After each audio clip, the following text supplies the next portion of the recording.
नमस्कार। ओम शांति। देख तेरे संसार की हालत क्या हो गई भगवान। दोष देते हैं भगवान को, लेकिन इच्छाएं होती हैं हमारी जो हमारे संसार को बिगाड़ के कुरूप करके रख देती है। बेटा अमेरिका में करोड़ों की सैलरी ले रहा है। माँ बाप एक छोटे शहर में रह रहे हैं। पैसे का अभाव नहीं है, लेकिन पैसा सब कुछ तो नहीं देता।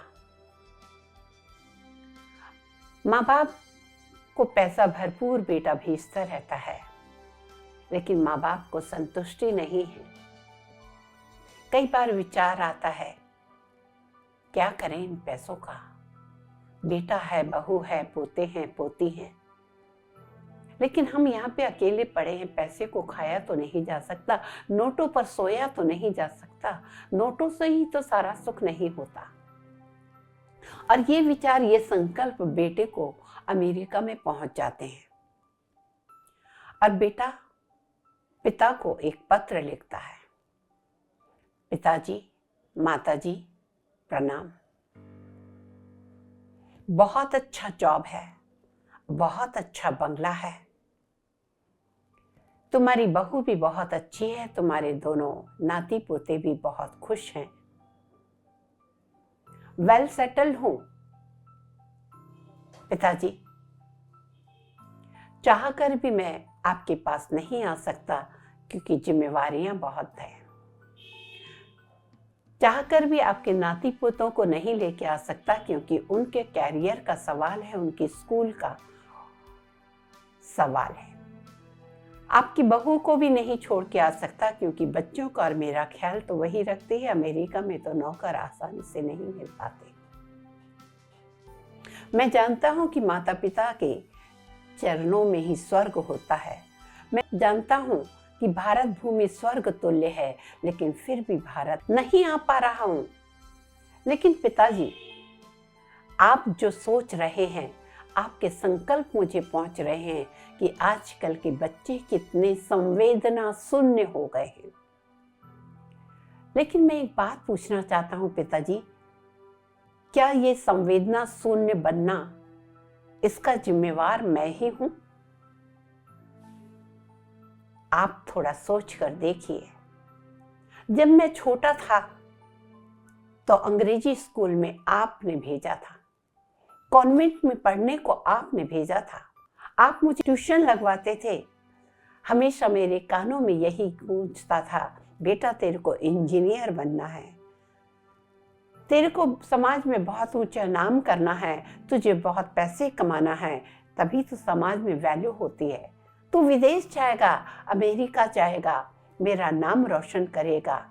माँ भी जब मुझे दूध पिलाती तो यही कहती कि मेरा बेटा राजा बेटा है, बड़ा होकर मेरा नाम रोशन करेगा, पूरे समाज में मेरा नाम होगा। हर वक्त मेरे कान में यही बात आप लोगों ने ही तो लोरी की तरह सुनाई थी कि मेरा बेटा इंजीनियर बनेगा, मेरा बेटा हमारा नाम रोशन करेगा, करोड़ों में खेलेगा।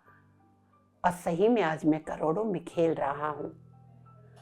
क्या ये सारा दोष मेरा ही है? क्या आपका इसमें कोई दोष नहीं है? क्या आप मुझे किसी गुरुकुल में नहीं पढ़ा सकते थे? या आप मुझे वो संस्कार नहीं दे सकते थे, ये बात नहीं कह सकते थे कि बेटा अपनी धरती, अपना देश महान है, अपने देश में रहकर अपने देशवासियों की सेवा करना, वो संस्कार, वो संतुष्टता के गुण आप मुझे नहीं दे सकते थे कि अपने अपनों की सेवा करना ही सबसे बड़ा सौभाग्य है। लेकिन आपने तो वो मुझे पढ़ाया ही नहीं, माँ ने तो मुझे ये कहा ही नहीं। ये आपकी और माँ की ही तो इच्छा थी कि मैं करियर में खेलूं, मैं इंजीनियर बनूं, मैं विदेश जाऊं।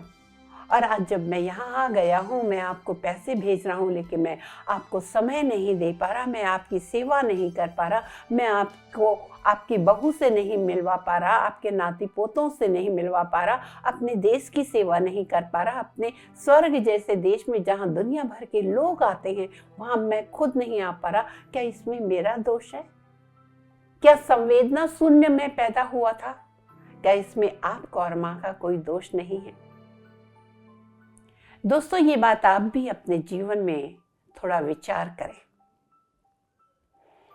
आप बच्चों को बचपन से अपने जो सपने अधूरे हैं उनको पूरा करने के लिए कहते हैं, बेटा तुम्हें ये करना, बेटा तुम्हें ये करना है।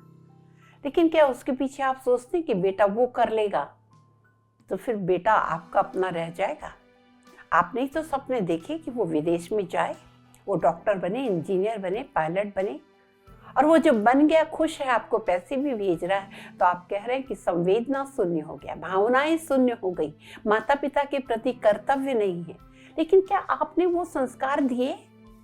आपने बच्चों को वो घुटी पिलाई बचपन से कि उन्हें क्या करना चाहिए, उनके कर्तव्यों का बोध करवाया? और नहीं करवाया तो सारा दोष न्यू पीढ़ी को क्यों, उन बच्चों को क्यों? आपने अपनी इच्छाओं को उन पे थोपा, अपनी मनोकामना जो अधूरी थी उनमें पूरी होते हुए देखने के लिए उनको बचपन से वो शिक्षा दी। अब जब वो हो गए हैं तो आपको बुरा लग रहा है। विचार करिए, अब भी आपके पास समय है।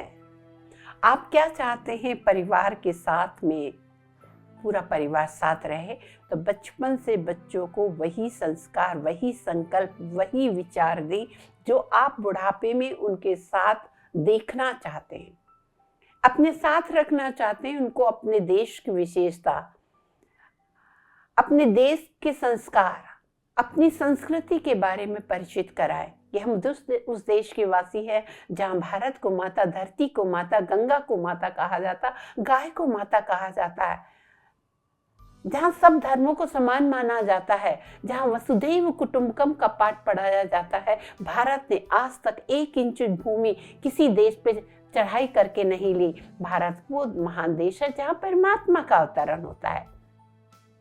हमारी भारत भूमि ऋषि मुनियों की भूमि है, तपस्वियों की भूमि है, महान भूमि है, वीरों की भूमि है। अपने बच्चों में वो वीरता, वो महानता, वो आध्यात्मिकता के गुण डालें ताकि वो आपकी भी सेवा कर सके, देश की भी सेवा कर सके। चॉइस आपकी है। मैं तो बस अपनी राय दे सकती हूँ, बाकी चाह मेरी है, राह आपको चुनना है। आशा है आप हमारे आशय को समझ गए होंगे। इन्हीं शब्दों के साथ आज बस इतना ही। नमस्कार। ओम शांति।